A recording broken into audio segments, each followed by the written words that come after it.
Welcome back, everybody. Just Mike here. Today we're going to work on a clock that actually has more value than maybe you think, but then again, the value is in the person that wants the clock. This here happens to be an anniversary clock, and let me show you and why I think it has the value that could be there. This is a clock. I've already worked on one before. I think it was a little bit smaller, but the value number one on this clock is this glass dome. It's got a hole in it, and if you ever break it, by the looks of it, you might need to just go ahead and get the plastic one and drill a hole in yourself. Otherwise, I think these are running about $250 to $400 just for the glass with the hole in it. And so be careful with these clocks if you happen to have one. To be able to get to the movement, of course, you'd unscrew this. Besides being a handle to carry it, this is how you'd get this dome off. Also, this clock has 2 jewels according to what it says on there.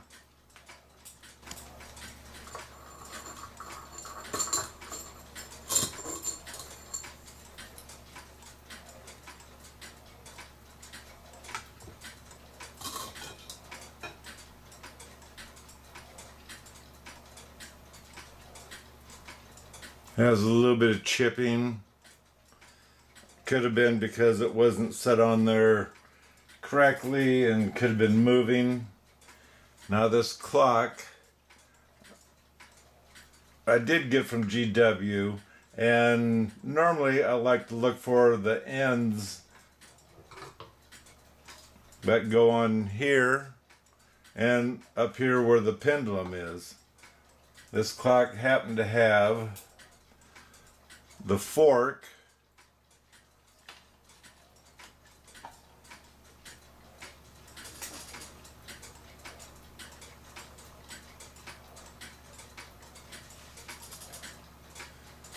and it happened to have the block that goes down here. Otherwise, what are these, around $12 a piece for just that piece, and probably $12 for this if you're buying new. So that's why when you're looking at a clock, you need to have both ends, because otherwise this clock should have less value, but some people don't see that. So this clock here, for just looking in the 400-day book, I haven't taken it totally apart yet, but I do believe it's this one here. And it says it's a .0023. It's a spring wire that goes to this clock here. You can get these off of eBay, or you can get them off of clock part warehouses that are online. This one here, it's not, let's say, my favorite as in collectible. It does have the diamonds, or what you want to call it, but the ones I like that to me are a little bit more rare are the ones that they stopped making because they were too hard to set for most people. And when I say set, I'm talking about setting the speed of the clock, whether it's running too fast, too slow. This one here, you can just turn this and it makes these come out or in. Let's move this, and there you should be able to see it says 2 jewel.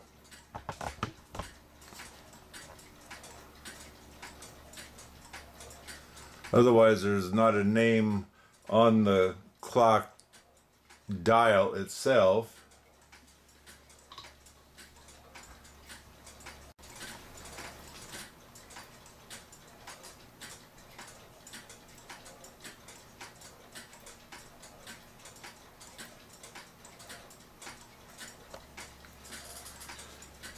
So what I'm going to try with this clock, besides try to clean up the lower frame of this clock, because it's filthy, and I'm going to see if I can bring back that nice brass color. This here's scratched up from the pendulum beating around, I guess. The pendulum, when you're moving this clock, you're supposed to move this over. This has a spring-loaded peg here, so you can push it down, get that bar on the other side of it.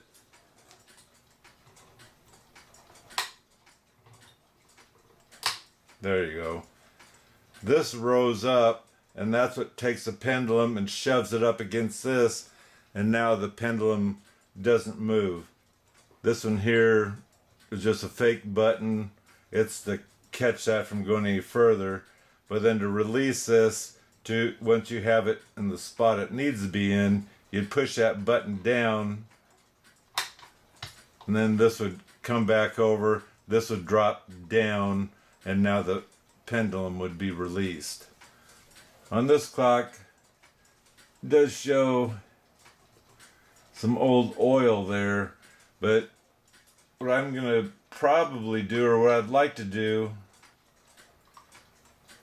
is just take this thing. I'd actually like to get the main spring out, because usually that's what's wrong with these clocks, or it could be just that the wire broke.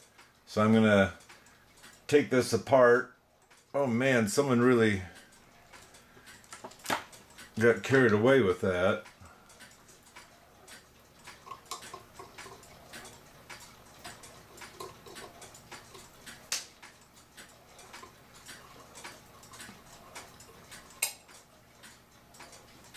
And that's spring loaded for some reason. It acts like it's really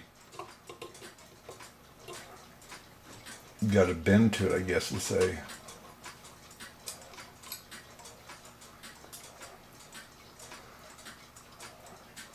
Yeah, they didn't want that to come off. This is just a protector, in which I don't know why it needs to be protected, because it has a glass dome on it.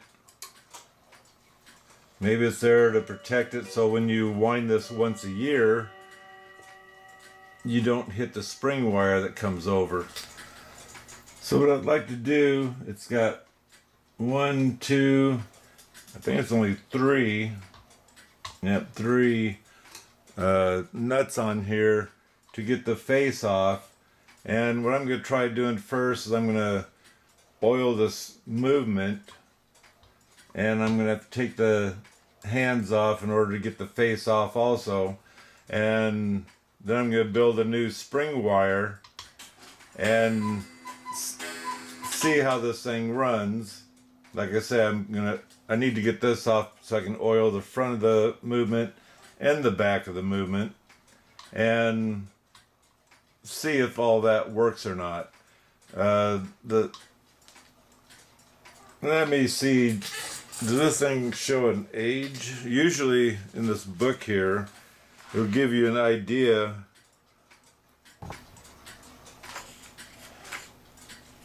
I'm thinking this is the movement. It was built in 1953. And what you do is you compare this plate, including the way the writing's on there, to the pictures on here. And like I say, that's the one that looks closest, or should I say, looks just like the one that's on there. The only difference is I see right off, these two holes here are not here, so I have to look a little closer. So with closer examination of this is the one that looks like exactly like what's on there. It says it has a 4-ball pendulum. They're not exactly balls, but I guess who's being technical there. It does have 4 of these things on there. And still is built in 1953. And it still takes the .0023 spring wire.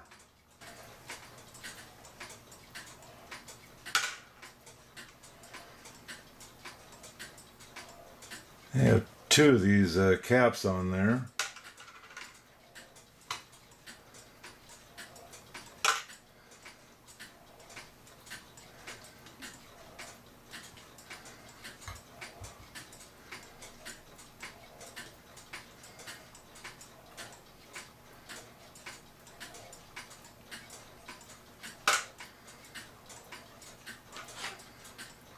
And someone definitely didn't want this to get away, because these nuts that hold the face on, they are on there.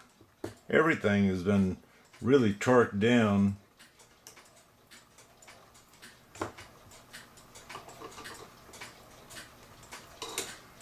So hopefully they didn't, oh there we go, as I say, hopefully they didn't strip it out.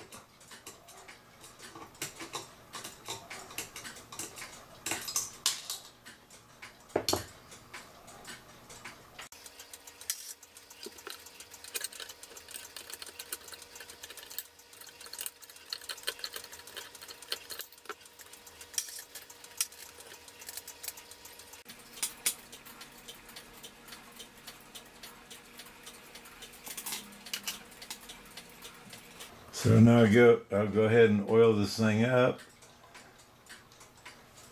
and build that spring.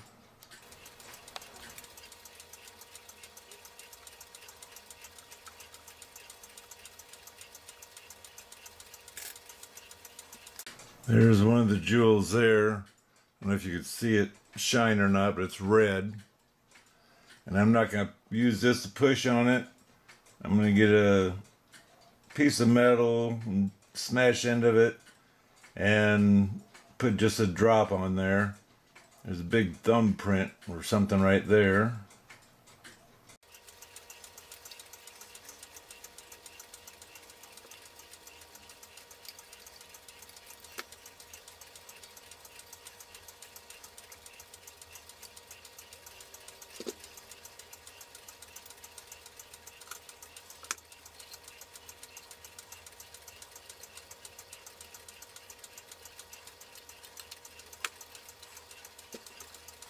You can tell whether it's the oil is kind of discolored this. I don't know if someone else had this and tried cleaning it. Normally you don't soak these in cleaner that long. When you do, because they are what do they call it? It's not called shellac. Anyway, they're spray coated, so that way they're super shiny because they're shown all the time. Okay, right there's the next jewel that I'm not going to oil with this.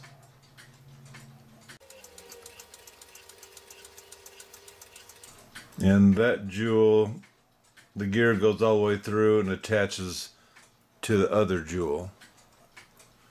So I don't know if you can really see the red or not.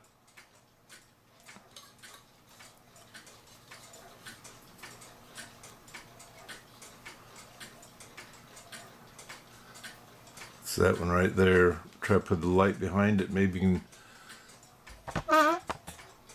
There, you can see it shining red now with the light behind it.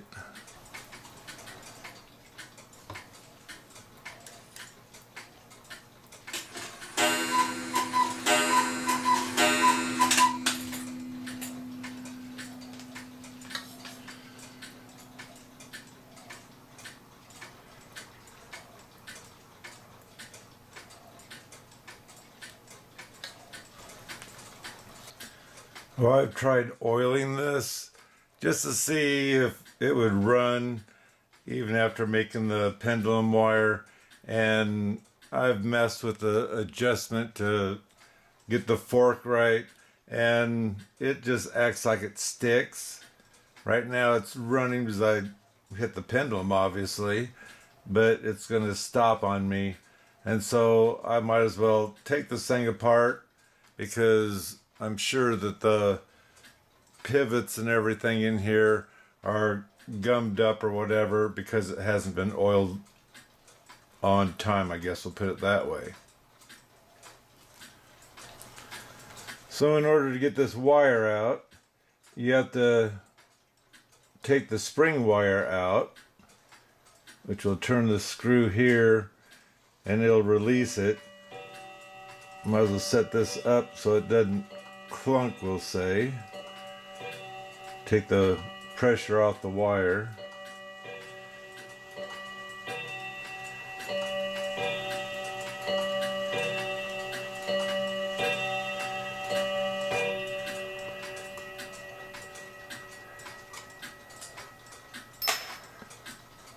now that's out, so we can take this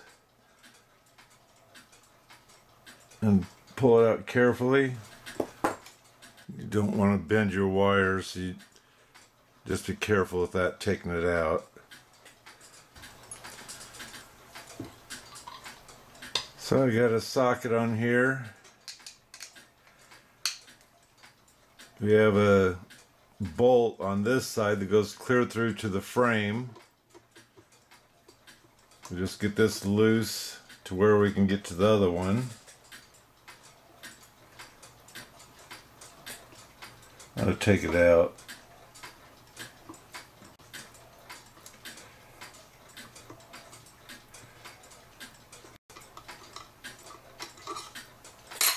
Now these pieces should be able to fall off. And those are bigger.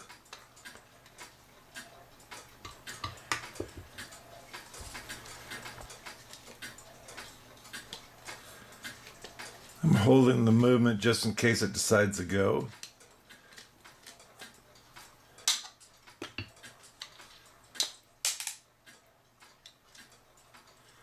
Got the nut, a lock washer, and a bigger washer.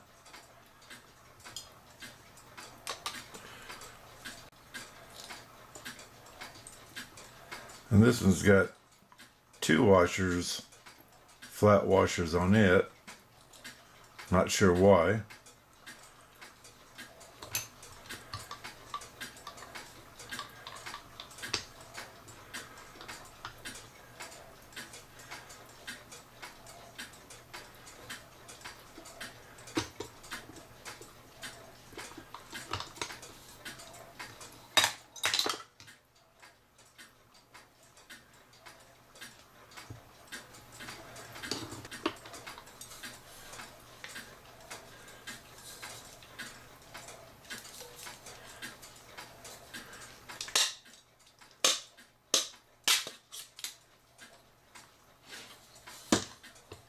And here we have a washer, decorative washer on each of them.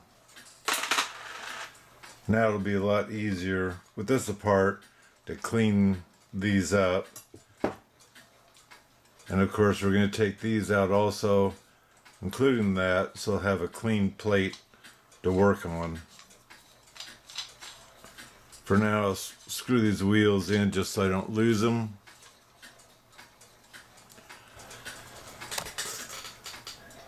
On this here, I'm going to take it apart, but I'm not going to use per se clock cleaner on this. I'll probably just scrub everything with Dawn dishwash soap. I don't remember, but it seems to me the rubies that are in there, they're not meant to go through the clock cleaner, so hopefully just cleaning those will be fine. I doubt this barrel's ever been cleaned. And so I'm going to go ahead and pull the spring, put it through the movement cleaner. We'll wash up, clean it up, and once we get it back in, we'll re-oil it also. The first thing you want to do is let down the spring. Right there's the clicker. And once I start to wind it up a little bit, I might be able to pull that back to get this thing to let down. Or I can use my screwdriver so it doesn't get me.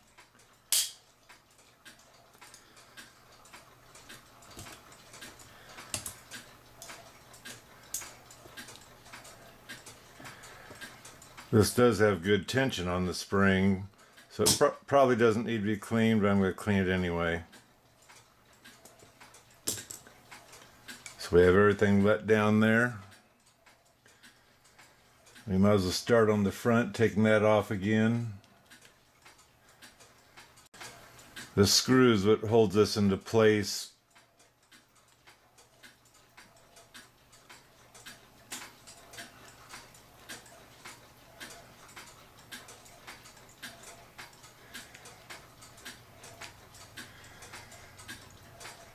This normally comes off a lot easier. It was on there pretty good. I don't know if someone's been in here, but normally it has a small flat washer on there. Do be careful with these screws here, because it's not that easy to replace them. So we have these 4 screws that to go to the post. These 2 here go to this. I'm not worried about it. Now we're going to carefully lift this up and hopefully keep all the gears where they're at right now.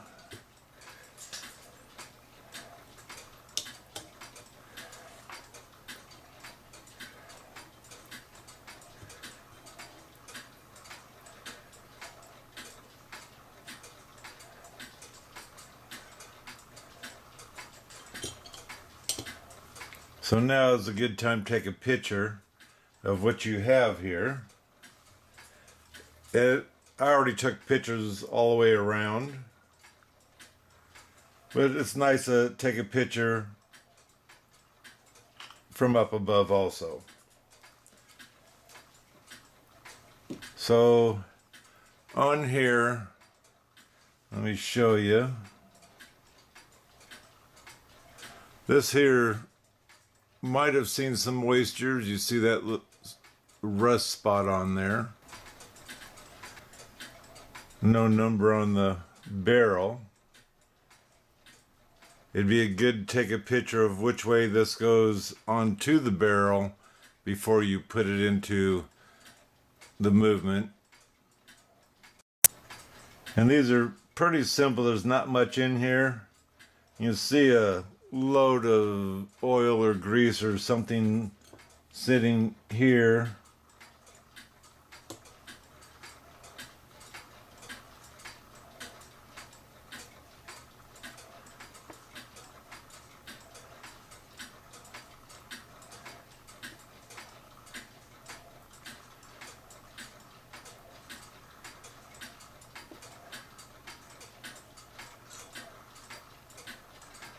When I pull these out, I can feel it kind of stick.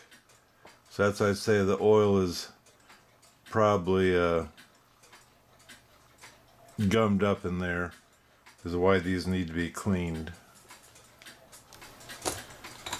This is a bottom plate, and you can see how filthy it is and whatnot. And just shining it up, you can still see the scratches in there.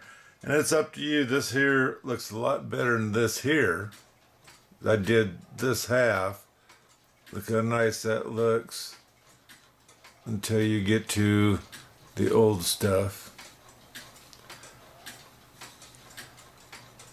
But on the scratches, if you didn't like the looks of the scratches, which I haven't waxed this yet, I've only used this on it.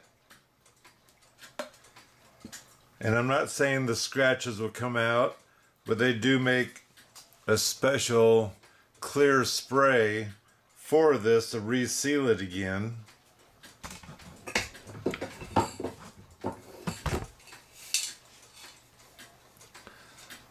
And this is what I found that you'd spray it with. This one here is a gloss. They have semi-gloss and they have a number of different kinds, but I think you want the gloss on your anniversary clock.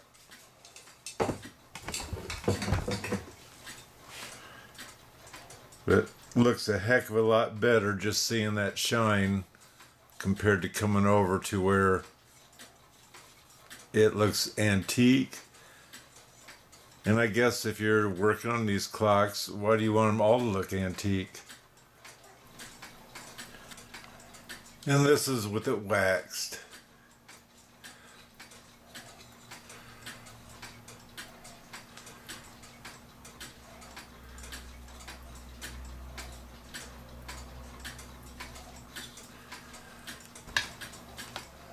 This is just Dawn dishwash soap. Started stripping the finish off of here. And being that's starting to come off, I'm taking it off all the way. And I'll go ahead and use a polish on here to protect the brass to keep it shiny.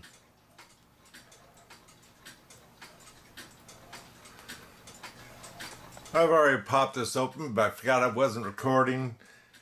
This here is rubber, but it's usually better if you have a piece of wood and just hit that right there. You might have to hit it several times, and that will get this out.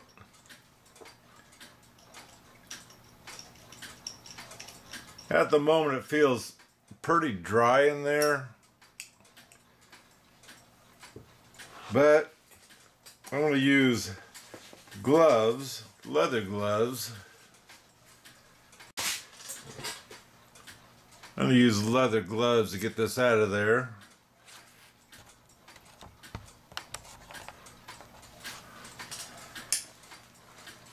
I leave this hooked up so I have something to pull on. If it comes out, you can, like that, you have to use your pliers.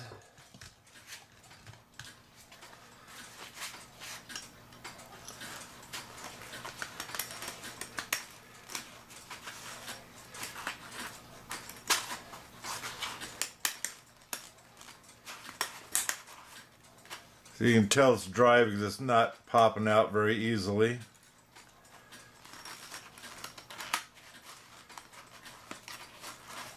If I get this to stay out far enough, I can grab a hold of it and start wiggling it out of there.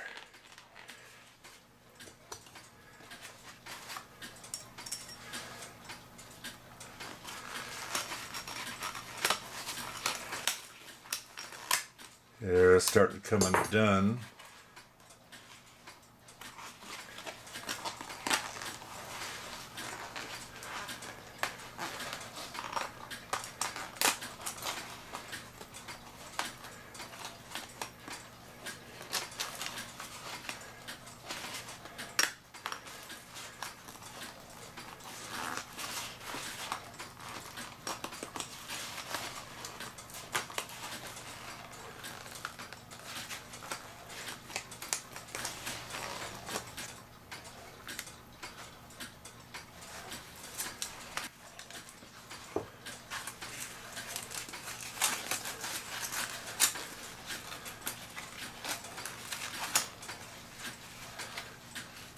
Now this will need to be straightened out in order for it to catch on there, so you can wrap these up.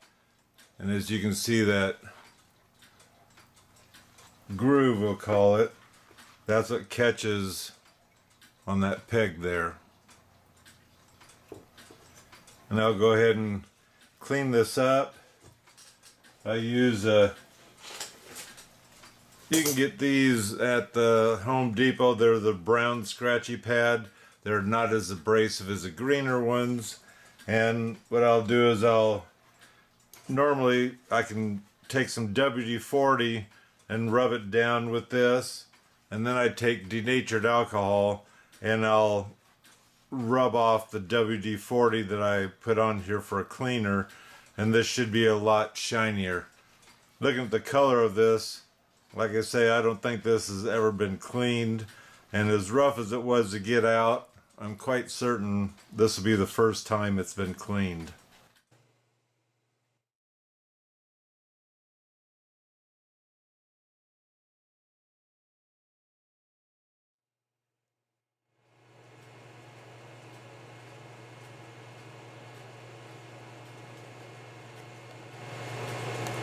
This small of a barrel, that was a bear to get in.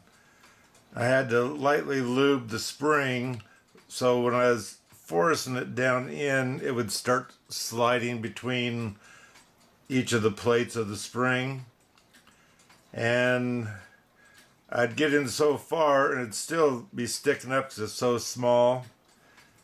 I took the end of my hammer, you can use a screwdriver, this is rubber, squeeze it in between the spring here and would shove in the spring to get it down, and then it started going in easier again.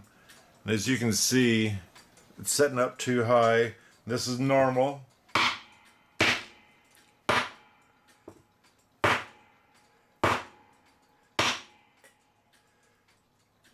not worrying about this part because that'll just go down. I'm worried about the beginning of the spring in.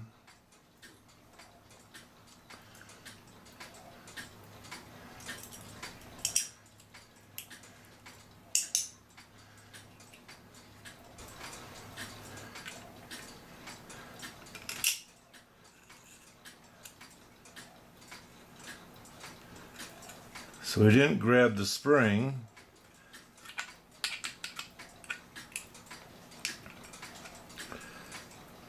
There we go.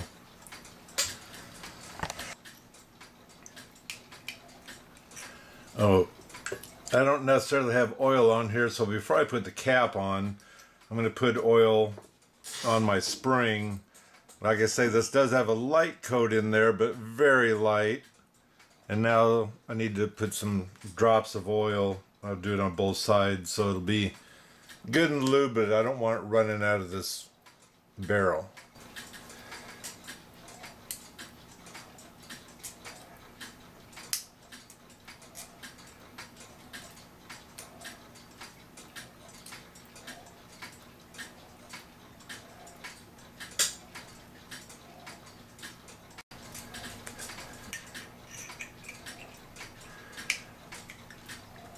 So now, if you have a vise, you could vise this back together again. Or otherwise, if you don't have a vise, you need to have a piece of wood with a hole on it so this will set on. And then you're going to need, you have to find my wood handle or the hard plastic one. And once you get it to where it looks like it should fit okay, that's when you'll be hitting it around the sides. You don't want necessarily to use the hammer because that's possibly going to cause that brass to start stretching, and when this stretches, you'll never get it in again.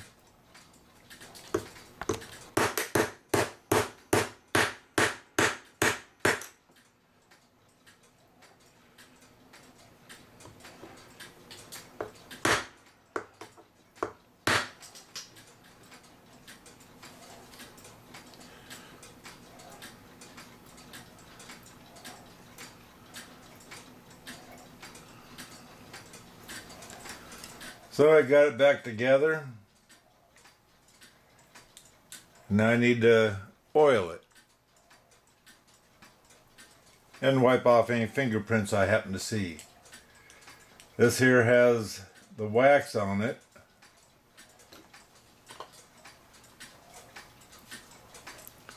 This one here.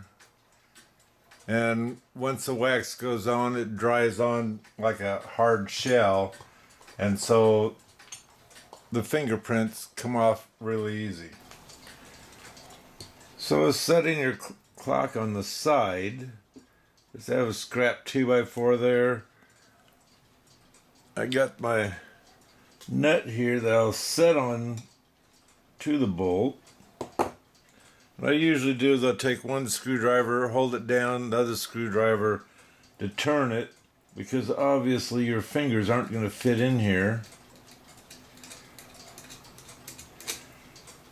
And once you have it on, you take your pliers, it'll fit in there. And you don't want to crank it, you just want to tighten it.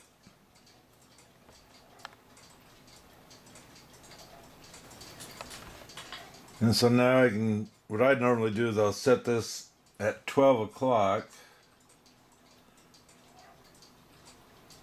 This is pressure fitted on.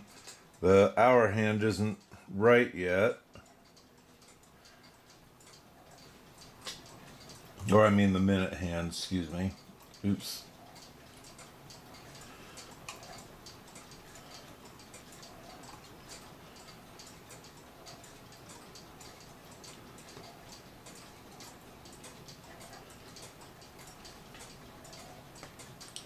And then they have the double washer here. And I imagine it's doubled because they probably lost the first one. And that gives it enough depth to get your nut on, your decorative nut. And hopefully it'll hold that hand, let's say, snug.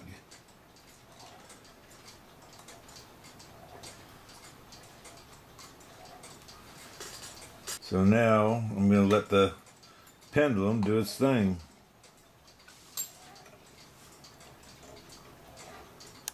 And with it setting at this angle, I don't have it level, so let me go ahead and level it, because I had it leveled, turned around, but my desk isn't the most level thing in the world, so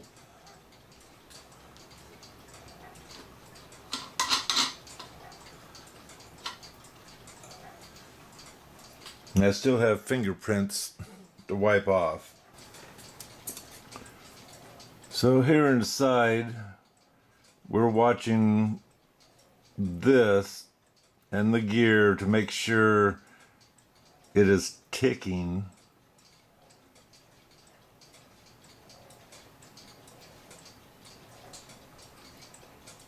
And it's not, so I need to adjust the pendulum by the screw here. The screw, the only thing you do is loosen it. This here that holds the pendulum in, that's what you can turn if this isn't on too tight.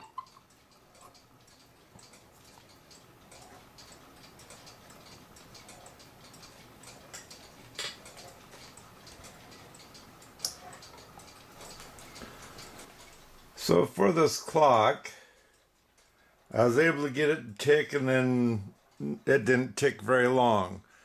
I'm not positive what was wrong with the clock.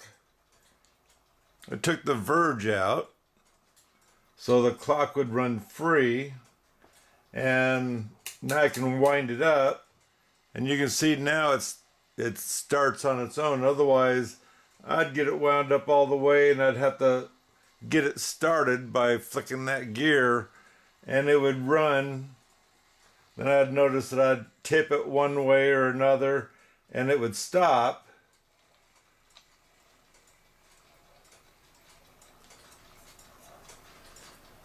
And the reason why I stopped now is because I didn't wind it very much. Well, there, it did stop. That's what would usually happen, but it would never start on its own. So and to let you know, I did take this apart again, and I used my brooches. But before I used the brooches, I made sure all my gears had end shake, and they weren't wobbly or anything else. Everything seemed fine, but I went ahead and used my brooches just in case maybe clean up something I missed, even though we used a toothbrush toothpicks, and it came out clean. And so anyway, all of them got just a light broaching on them. The only ones that didn't were the two rubies, one on the front and one on the back in there, and maybe there was something in there that was stuck. Anyway, since I showed you this was running, I couldn't get it to stay running in order to get the pendulum set. And so that's why I took this apart again and ran it, like I say, without this, and went ahead and tipped it either way.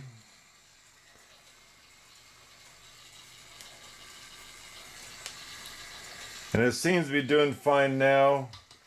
Once this runs down, or actually I can do it now, let the spring down so I can separate this, which I just take these two and loosen them quite a bit, and then I'll slide that back in there. And sliding it's not as easy as what it sounds.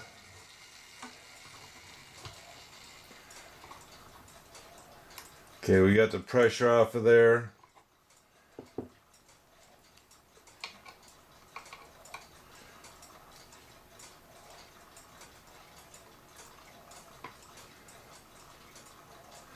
Now, it's not as easy as you'd think to slide that in there, because as you can see here, These here are really fine, and working with trying to get it slid back in there, it's not difficult. Well, it is difficult, but you can get it. But I'm going to do it off camera because it takes a while. So I've had this thing running for about 15 minutes, gave a chance for the pendulum to calm down, so now it's turning like it's supposed to instead of overturning. I'm going to have to check it a couple more times, but so far it's been ticking just fine. So what I'll have to do now, besides cleaning it up for my fingerprints and whatnot, is to check the speed of this to make sure that my timing's right. Otherwise I'll have to adjust the pendulum and the disc.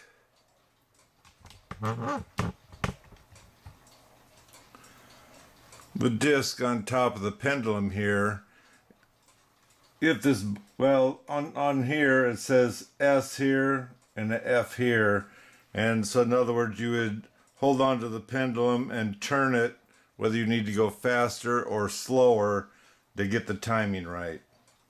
And sometimes that takes a while. On this clock I kind of think someone's messed with a little bit, but it shouldn't have been messed with, I guess, because like I say, it was so clean. Maybe someone cleaned it and still couldn't get it running themselves. I don't know. Anyway, I'm happy it's going again.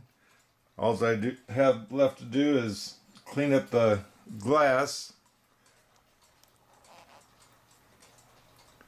because the glass is quite dirty. I don't know how well it shows on the camera, but it is dirty, and I'm not going to screw it back on with its top until I get the clock set. Oh, and I also got to put this back on.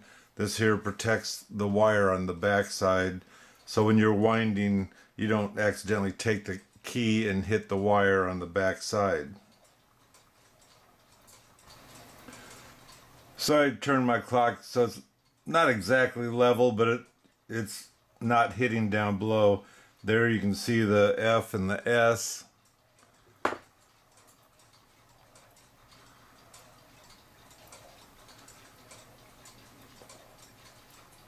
We'll go ahead and put this on.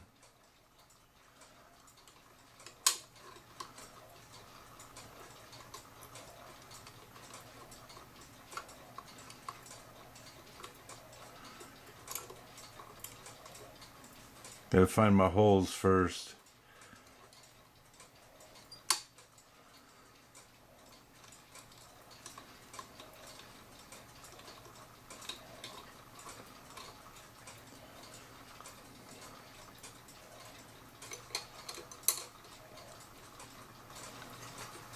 And normally you don't pick up your clock and let the pendulum dangle around.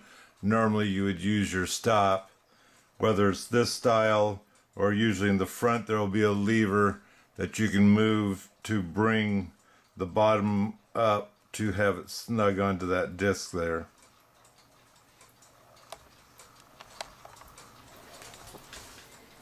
So I have it all together so you can see the clock again and its glorious shine that it has now compared to what it had before. Clock seems to be running good, but I put it together. Don't know if the timing's right as in speed wise, so I'll be keeping an eye on that. So I'm not saying it's fun working on these clocks. I mean, they're pretty simple when it comes to the gears.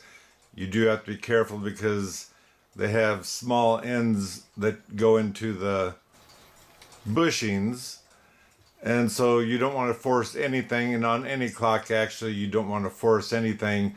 Carefully put the plates together slowly but surely. Get the two nuts on the bottom if you can, and then start working as you're slowly squeezing the plates together.